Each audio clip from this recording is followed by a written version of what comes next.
West Indies के खिलाफ लोकेश राहुल ने अहमदाबाद टेस्ट मैच की पहली पारी में शतक जड़ दिया और इस शतक के साथ ही उन्होंने विराट कोहली और रोहित शर्मा को भी पीछे छोड़ दिया। ऋषभ पंत को टक्कर दे रहे हैं तो 5 नए वर्ल्ड रिकॉर्ड लोकेश राहुल ने बना दिए। रोहित शर्मा के संन्यास के बाद लोकेश राहुल अब टीम इंडिया के नए ओपनर हैं और ओपनिंग करते हुए इन्होंने 1 नहीं 2 नहीं 5 वर्ल्ड रिकॉर्ड बना दिए हैं। हालांकि 100 रन बनाकर जब लंच हुआ था इस टेस्ट मैच की भारत की पहली पारी का, तो लगा था कि वापस आके लंबी पारी खेलेंगे, लेकिन ऐसा हो नहीं पाया। दूसरे दिन लंच के बाद जब ये आए तो बहुत जल्दी अपना विकेट गंवा बैठे।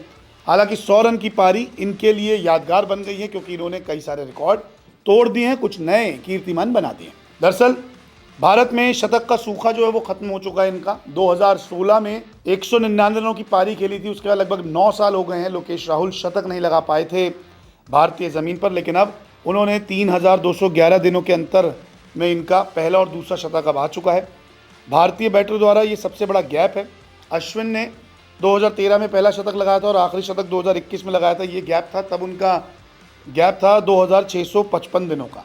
तो लोकेश राहुल ने लगभग 3211 दिनों बाद दूसरा शतक भारत में लगाया है। 9 साल हो गए, 2016 में लगाया था, 199 रन बनाए थे, लेकिन अब लगभग 9 साल बाद लोकेश राहुल का भारतीय सरजमी पर दूसरा टेस्ट शतक आया है। इसके अलावा आगे भी इन्होंने रिकॉर्ड बनाए हैं, जैसे घरेलू मैदान यानी कि अपनी होम कंडीशंस जो अपनी सरजमी है उन पर टेस्ट शतकों में अधिक पारियां। भारत में दूसरा शतक लगाने के लिए 26 पारियों का इस्तेमाल किया है लोकेश राहुल ने।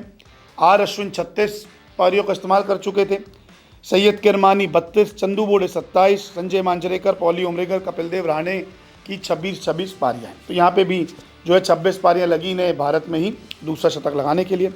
बतौर ओपनर भी अब इनकी कुछ सेंचुरीज हो चुकी है। सर्वाधिक सेंचुरी में टॉप पे तो नहीं गए हैं, लेकिन अब धीरे धीरे कुछ खिलाड़ियों को पीछे छोड़ रहे हैं।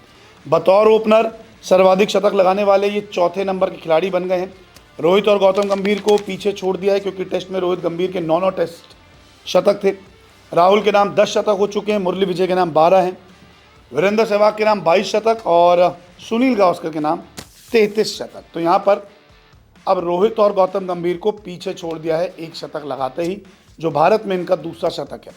इसके अलावा WTC के अंदर ये पूरी सीरीज़ आ रही है, तो ऐसे में यहाँ पर भी कुछ रिकॉर्ड इन्होंने तोड़े हैं, जैसे कि WTC में बतौर शतक का रिकॉर्ड एक और शतक जड़ राहुल ने WTC में जो है वो रिकॉर्ड बना दिया है। रोहित के नाम अब 9 शतक जो सबसे हाईएस्ट हैं, तो जायसवाल के नाम 6, लोकेश राहुल 5 और मयंक अग्रवाल 4। मयंक अग्रवाल को इन्होंने पीछे छोड़ दिया है, अब लोकेश राहुल के 5 शतक हो गए हैं। इसके अलावा भारत के लिए अगर WTC की बात की जाए तो किसके सबसे ज़्यादा शतक हैं वो मैं आपको बता देता हूं। रोहित शर्मा 9, शुभमन गिल 9, ऋषभ पंत 6, जायसवाल 6, लोकेश राहुल 6, विराट कोहली 5। इससे पहले मैंने आपको बतौर ओपनर दिखाए थे, अब ये ओवरऑल शतक दिखाए हैं, तो यहाँ पर विराट को इन्होंने पीछे छोड़ दिया है। लोकेश राहुल ने कमाल की पारी खेली और अब देखते हैं कि अगर दूसरी पारी में बल्लेबाजी करते हैं तो तब ये क्या रिकॉर्ड और बनाते हैं। बहुत बहुत शुक्रिया इस वीडियो को देखने के लिए।